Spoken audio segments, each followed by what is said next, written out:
All righty. Recording in progress.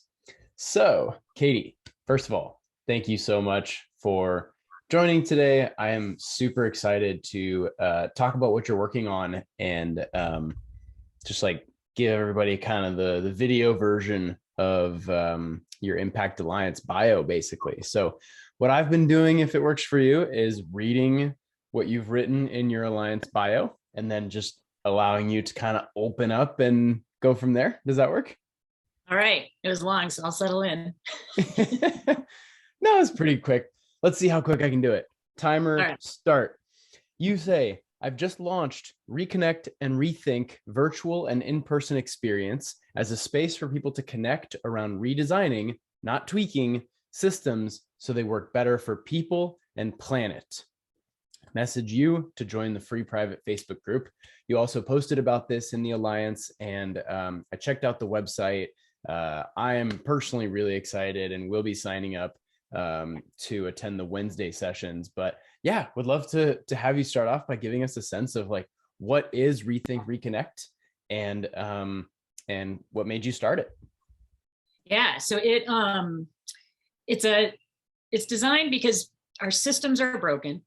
You know, if you think of systems as healthcare, education, economics, food and agriculture and farming, all of those are getting outcomes, and there's a whole lot of negative outcomes in the mix. Mm-hmm.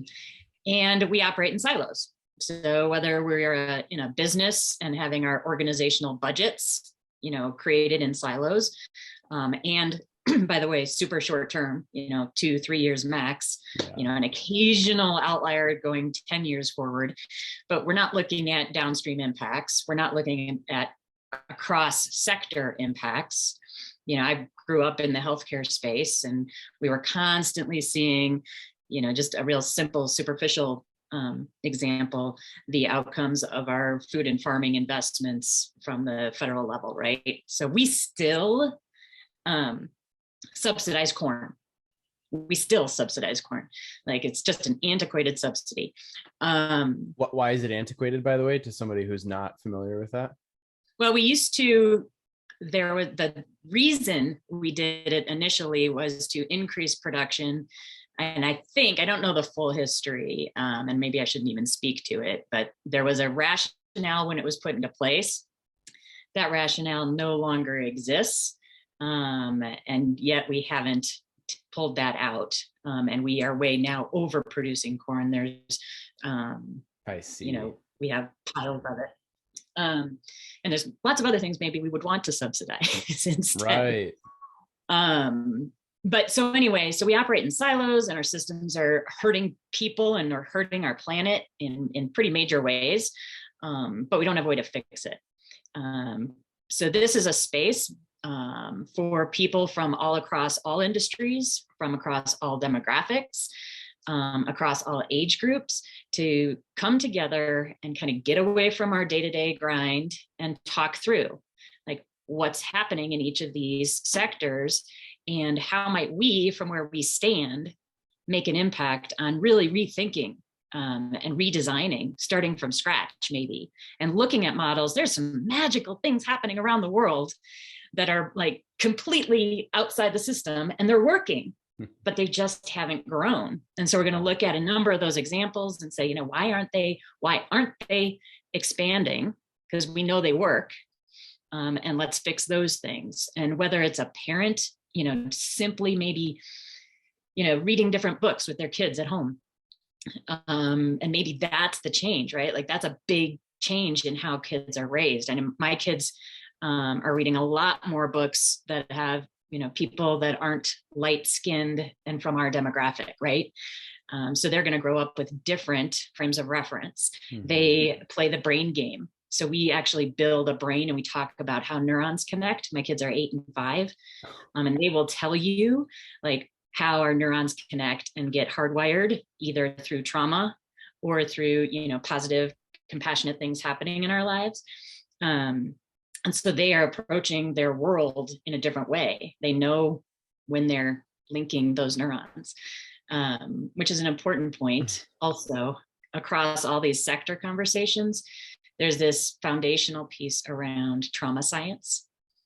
And so we're looking at human trauma and what that does over time to our bodies and our brains, and then how that shows up in all of these different sectors, and maybe in how decisions are made. If we elect leaders who have trauma that has not been healed, their brains are literally operating differently, and they're making decisions in ways to kind of fill a hole, rather than leaders we elect who are healed from trauma. They may have had similar traumas, we all do, but when we heal, our brains are wired and we feel whole. So we're able to make decisions, you know, for the betterment of people and planet.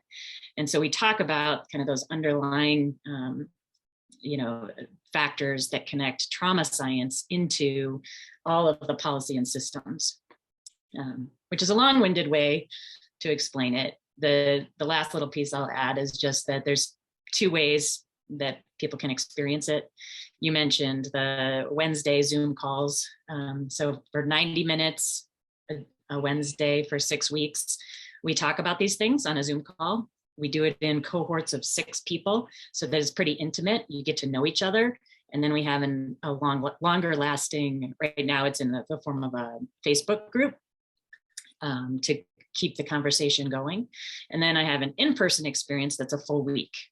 And it's kind of in residence here in Southwest Colorado. And we do things like visit local farms and dig in the dirt. Like we actually get dirty together. We talk to the farmer. We talk about their policies. We'll visit a couple different farms that have very, very different ways of farming, learn about the policy nuances that are influencing them. We'll talk to Indigenous people and hear stories of their experience. And then we'll come back and we'll reflect, and we may be journaling, we may be talking with each other about how all these things, we'll talk to trauma experts. We have a local trauma expert that we'll bring in, and then just kind of connect those dots. So through experience, through reflection, and then towards the end of the week, we talk about how are we going to take this out into the world. That's beautiful. Yeah. And perfect. That leads me to one of my remaining questions, which is, how do you make something like this tactical, right? Because I've spent a lot of time in super high quality rooms, virtual and physical, excellent conversations. And then, yeah, how do you plan on giving people tools to make it tactical, or just sort of like, crossing that chasm from conversation to action? Yeah, so it's a great question, and it's one I love and hate it. So if you look at my bio on the website, you'll see that I grew up in like performance indicators and, you know, boxes and matrices with targets and metrics. And, you know, I once had a spreadsheet that fit on, you know, I had to put 2 file cabinets together, and it was, you know, 10 font with every single healthcare department and all their productivity metrics. And then looking at it was really ridiculous. So like I have a really, part of my brain is very hardwired towards targets and metrics, like really hardwired.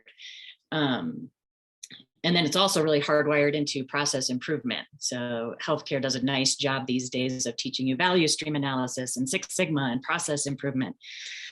And when you connect those dots, or excuse me, if you take that end of the spectrum, and then you take the end of the spectrum that you're bringing up, which is sometimes we can just get together and talk and have a great time, and then nothing happens, right?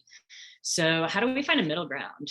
You know, I'm really seeking a space, because where I came from was very toxic, super toxic, and didn't get the outcomes they wanted to. Even though we say we get what we measure, we do.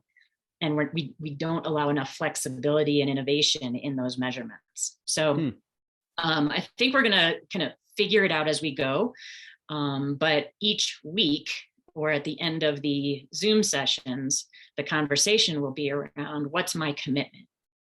Because the one thing I have learned is that like people are magical. And when you voice a commitment, you're more likely to do it. And whether that's a parent committing to read different stories to their kid, or if that's a healthcare CEO saying, I commit to having my policy people show up in the ag space, or I commit to making sure that my top leadership receives enough training about what trauma does to the brain that they can then take that forward into all of their departments. If we make one of those commitments at the end of these sessions, and then in this Facebook group, hold each other to that in really kind and supportive ways. Share what we're learning as we go out into the world, what's working, our successes, what challenges we're facing, and then supporting each other. And my dream is that somebody says, hey, we've got this thing happening in Denver or in DC on this topic. Can you support it either through signatures or through showing up, or by calling your senators and representatives, and just have this ongoing network grow and grow and grow into a movement. That's amazing. I am so excited for it to begin.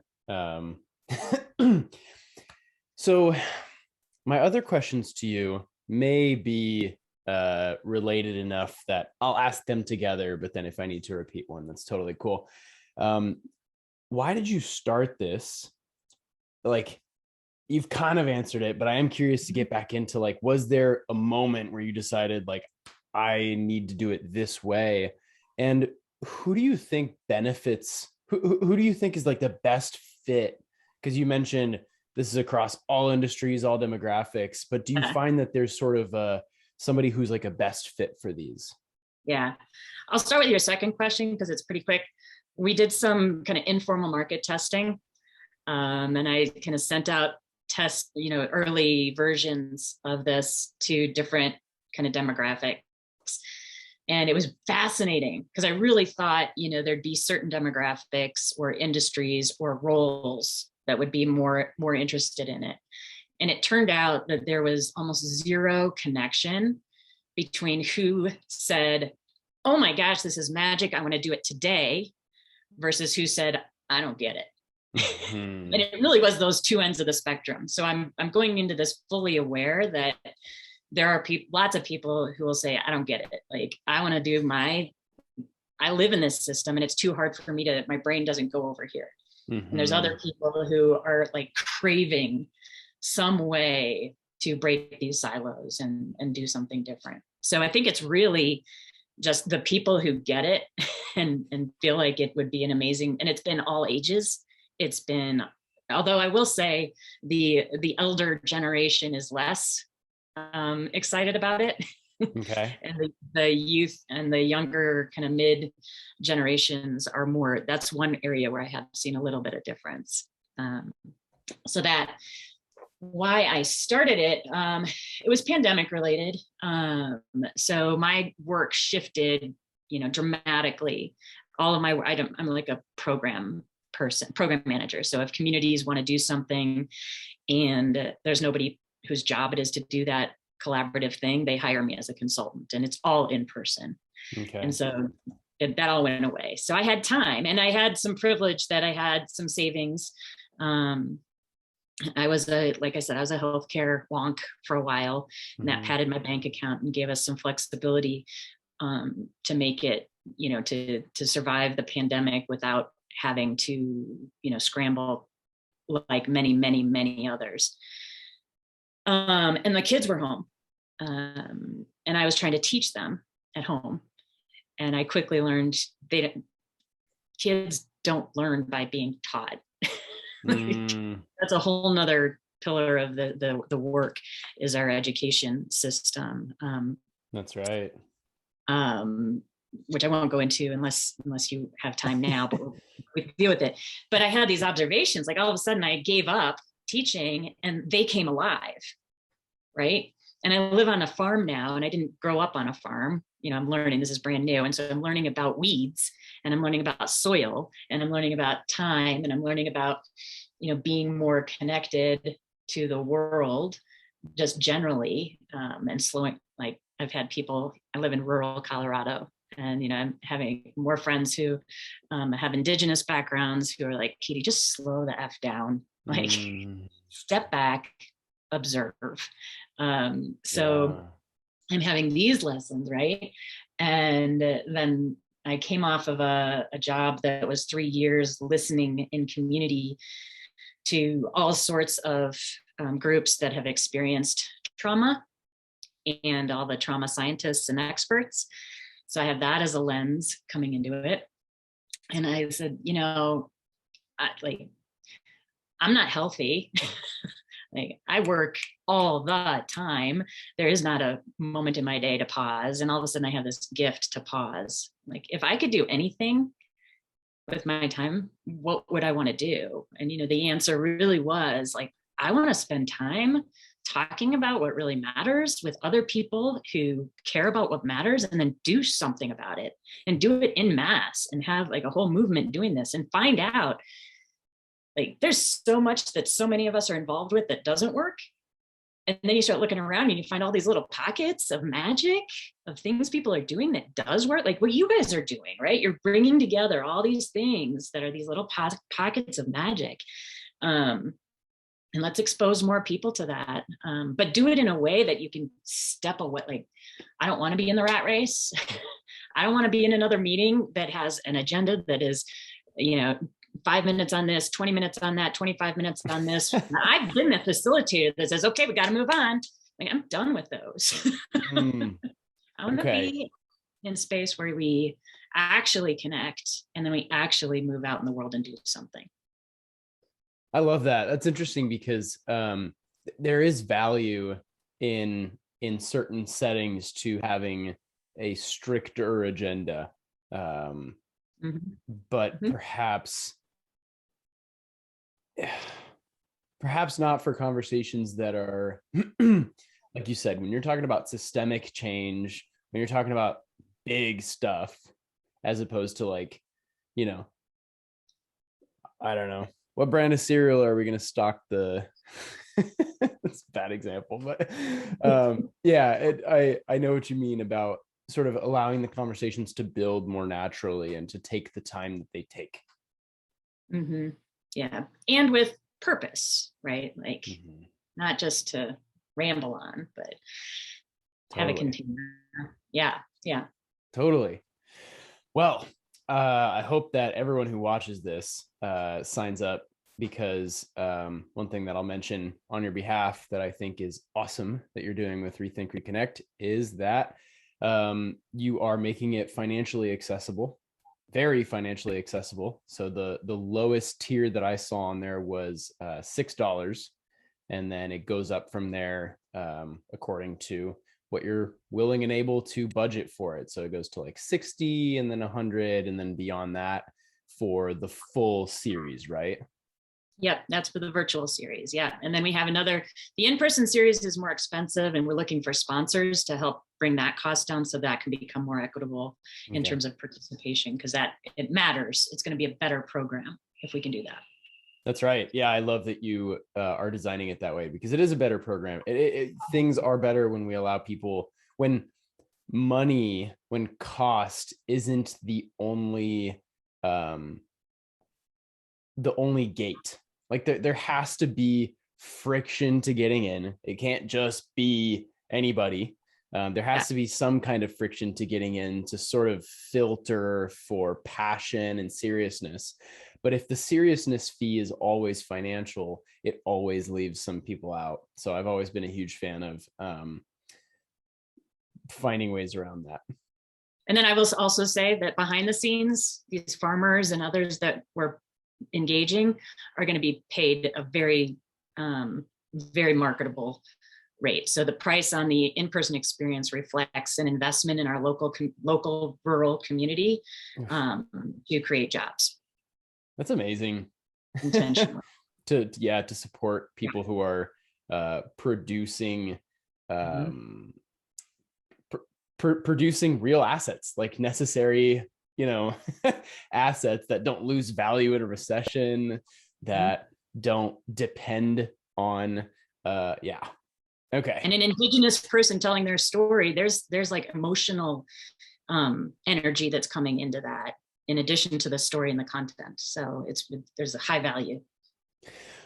Well, one thing that I would love to explore at some point in the future, once you've got a few of these under your belt and you feel like you have a pretty strong playbook that you could hand off. Adam's been tapping in heavily to Indigenous communities out here. I have not been, but I'm interested in it.